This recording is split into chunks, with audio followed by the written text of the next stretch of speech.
नमस्कार दोस्तों, आपका अपने चैनल पूर्वांचल करियर क्लासेस पे मैं राहुल आपका बहुत बहुत स्वागत करता हूं। दोस्तों, कल की क्लास हमने देखा था, कल वाली क्लास में यूपी टीजीटी पीजीटी कला विषय से संबंधित पाठ्यक्रम हमने पिछले वीडियो में कला पाठ्यक्रम पर चर्चा किया था। आप लोगों का कमेंट आया कि सर जो है स्पष्ट दिख नहीं रहा है, जिसके लिए हम आपसे क्षमा प्रार्थी हैं। कुछ टेक्निकल इशू के कारण ऐसा हुआ। बस आपको विश्वास दिला दें मित्रों कि आने वाले वीडियो में ऐसी कोई त्रुटि नहीं होगी, इसका बहुत बहुत ध्यान रखा जाएगा। तो हमने पाठ्यक्रम पे चर्चा किया था, उसी कड़ी में आज आगे बढ़ते हैं। ये चैनल आपका है, आपके लिए है। इसको सब्सक्राइब करिए, लाइक करिए और बेल आइकन दबाइए। दोस्तों, हम लोगों ने कल कला के पाठ्यक्रम पे चर्चा किया था और पहला ही बिंदु रखा था क्या, कला का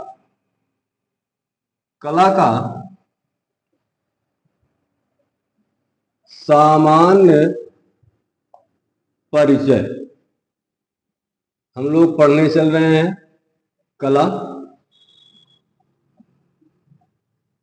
कला का सामान्य परिचय। आखिर कला के अंतर्गत आता क्या क्या है, ये हमने देखा था कि पाठ्यक्रम में क्या क्या है।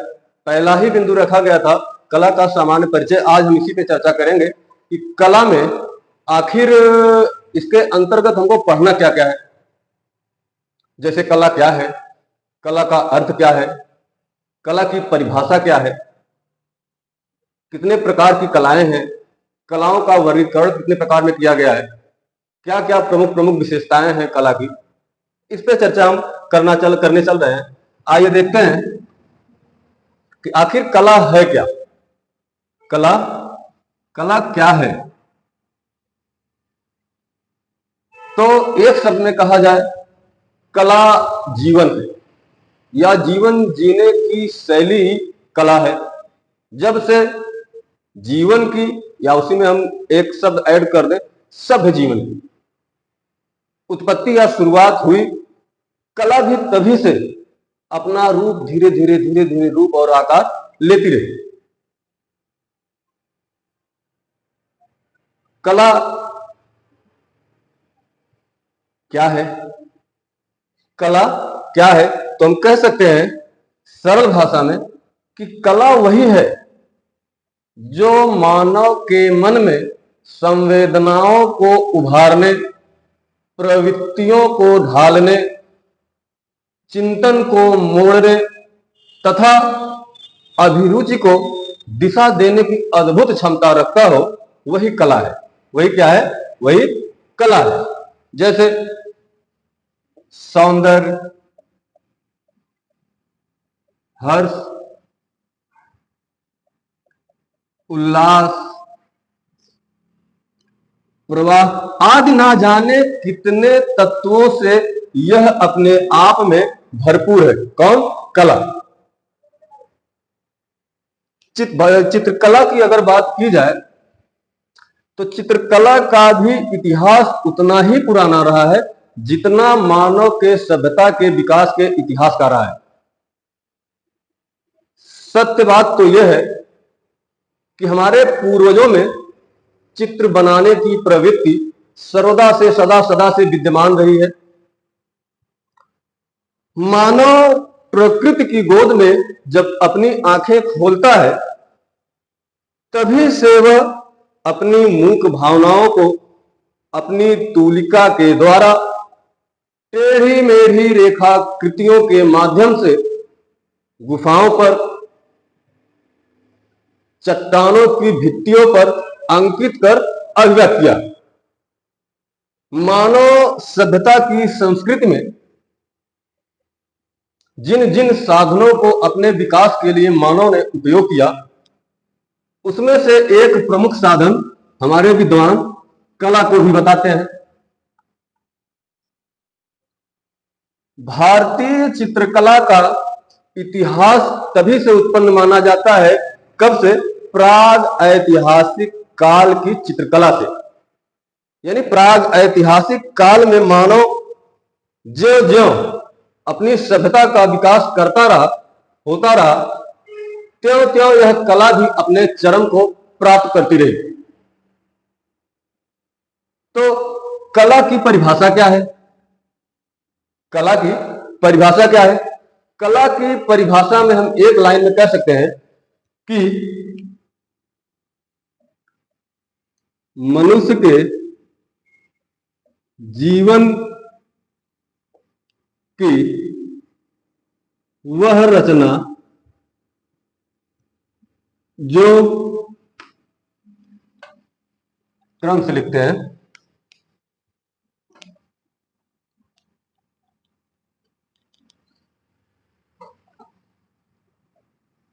परिभाषा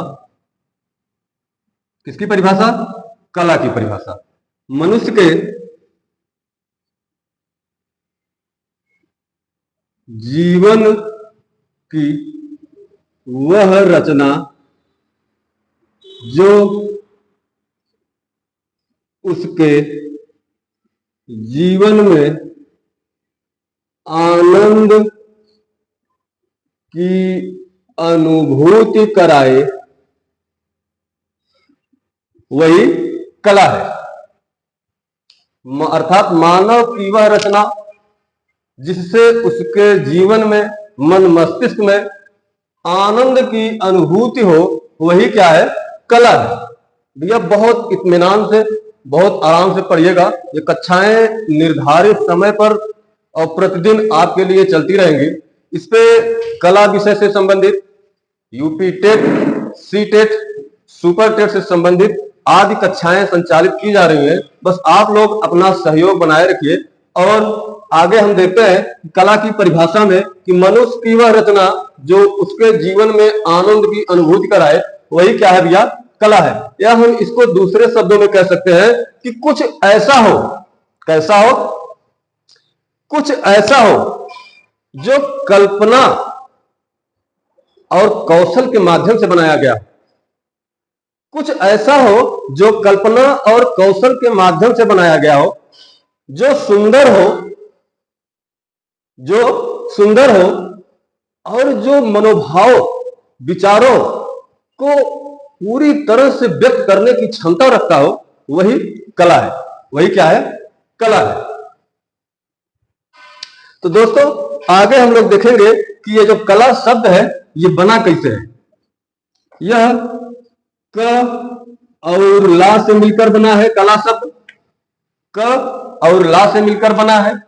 जहां पे क का तात्पर्य है कामदेव अथवा काम से लिया गया है, और ला का तात्पर्य है देना। ला का तात्पर्य देना से लिया गया है। क का तात्पर्य कामदेव अर्थात काम से लिया गया है, जिसका पर्याय है हर्ष, उल्लास, सौंदर्य आदि आदि। इसीलिए तो कहा गया है मित्रों कि कलांति ददातीति कला। क्या कहा गया है? कलांति ददातीति कला, अर्थात सौंदर्य की अभिव्यक्ति के द्वारा सुख प्रदान करने वाली वस्तु ही क्या है? कला है। सौंदर्य की अभिव्यक्ति के द्वारा सुख प्रदान करने वाली वह हर वस्तु क्या है भैया? कला है। या इसको हम अलग शब्दों में कहें तो अलग शब्दों में इसको यह कह सकते हैं कि चित्रकार के या कलाकार के द्वारा या कलाकार के अनुभूति से परिपूर्ण चित्रण ही क्या है? कला है। कलाकार के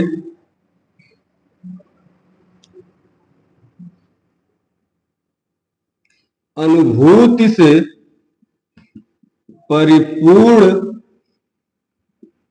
चित्रण ही क्या है? कला है। तो कला क और ला शब्द से मिलकर बना है।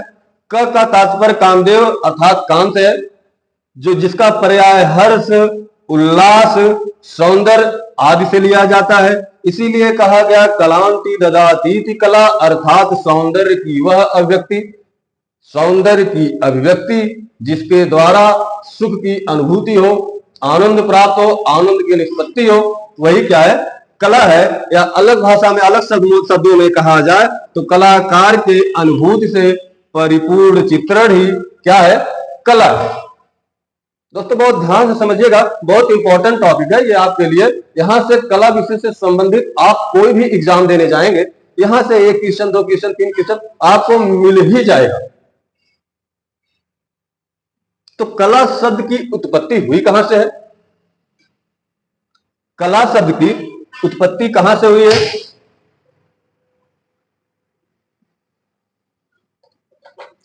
तो हम देखते हैं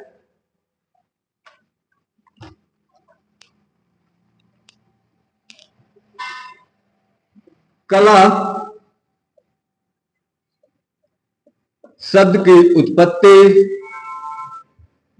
संस्कृत भाषा से हुई है।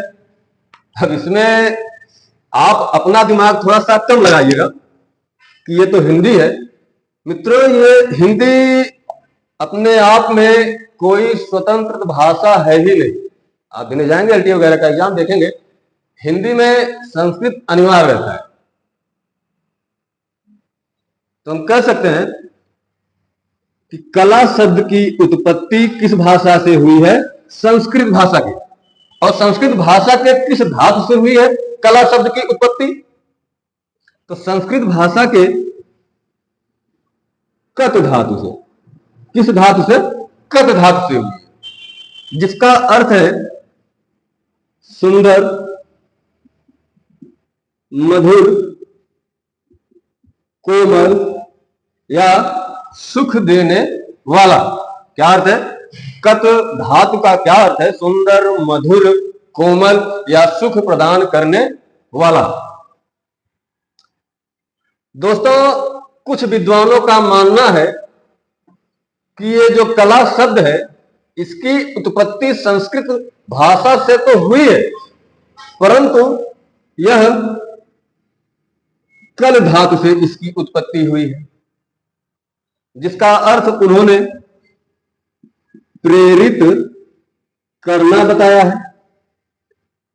कुछ विद्वानों का मानना है कि कला शब्द की उत्पत्ति संस्कृत भाषा के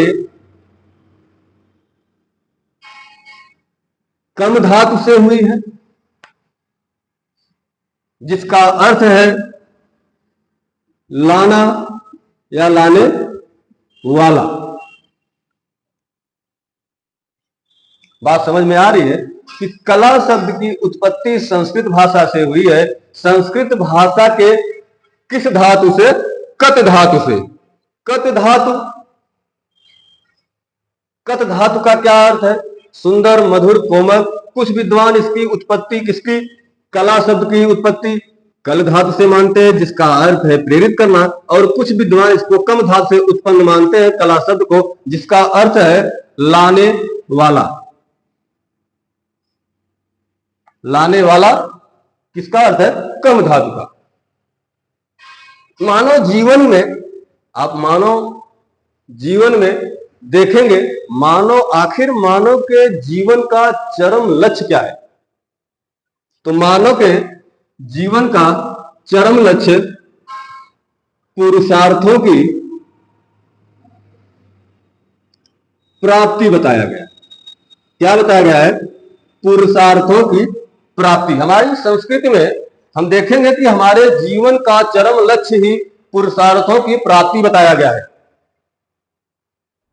और मजे की बात यह है कि जो विषय का अध्ययन हम कर रहे हैं कला का, इसका भी वही उद्देश्य है। क्या? पुरुषार्थों की प्राप्ति। आपसे क्वेश्चन पूछ सकता है कि कला का क्या उद्देश्य है?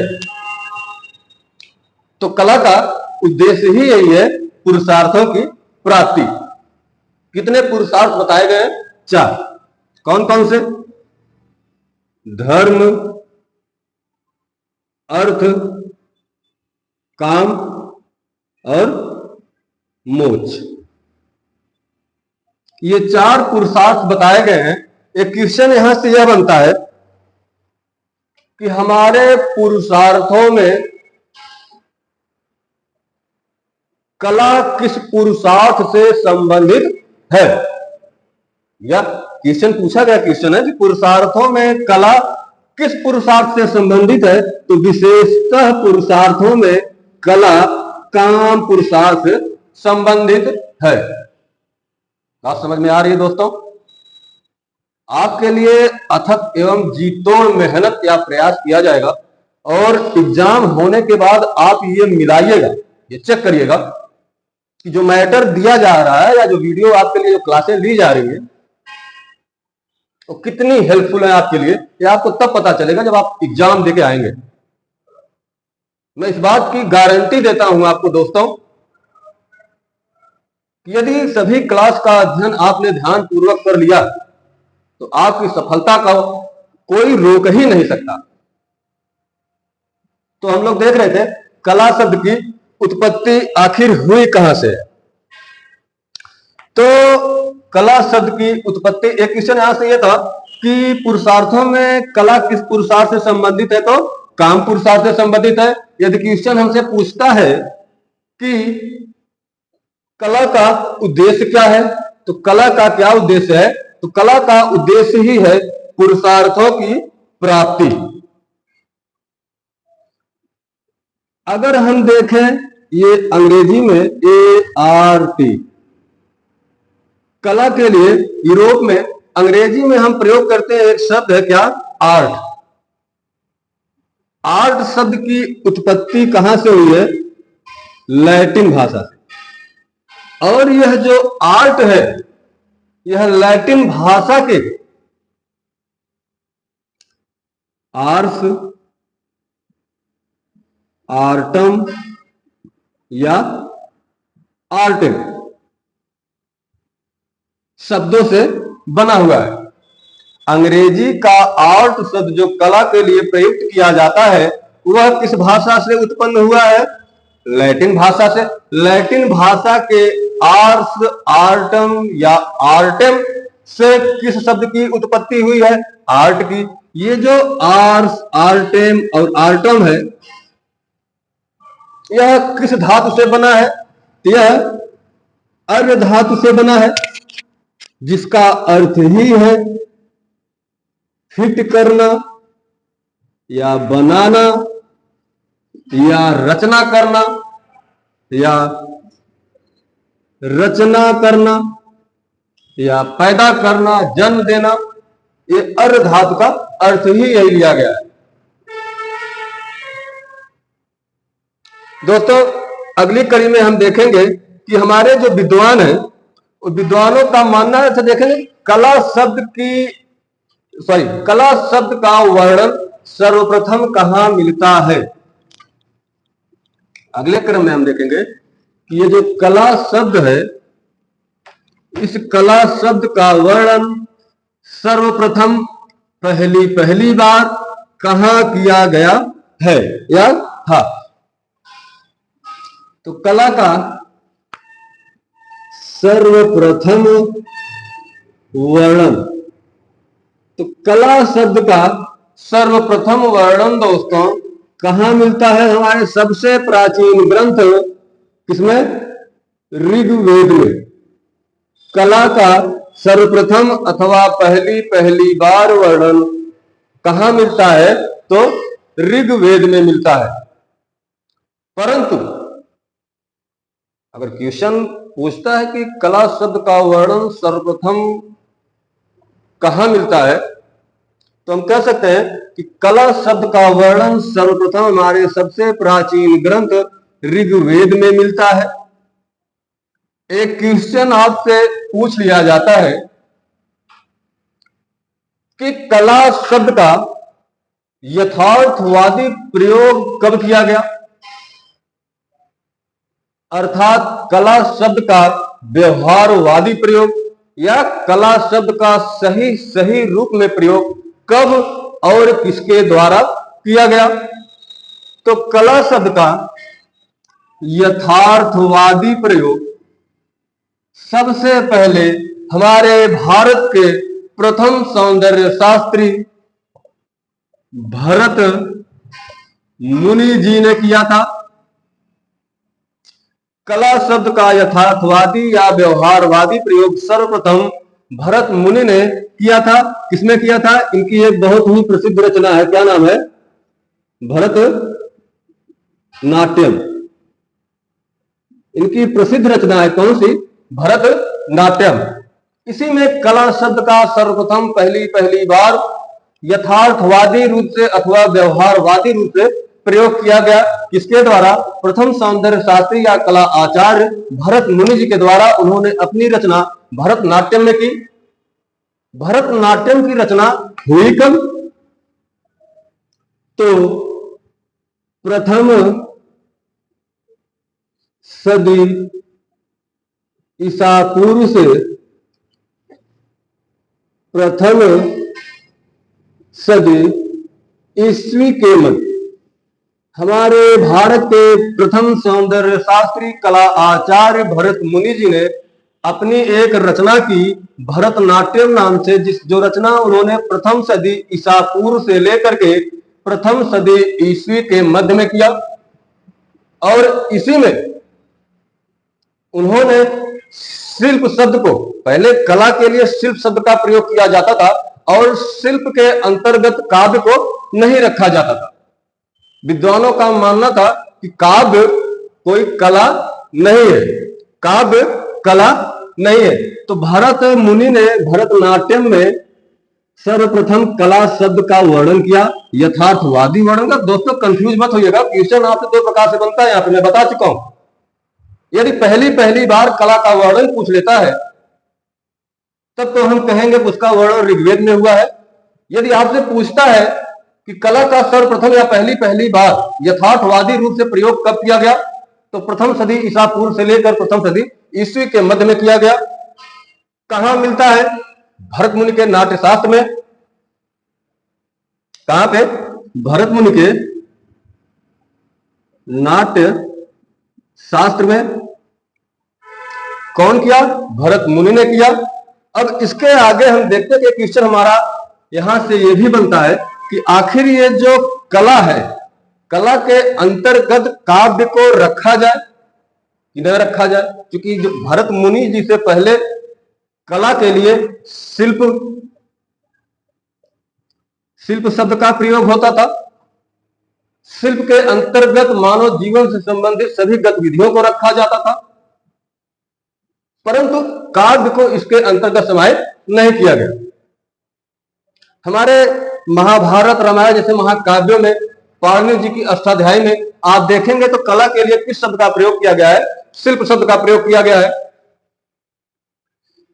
हमारे कुछ आधुनिक विद्वान हैं, प्रश्न तो यह उठता है कि काव्य को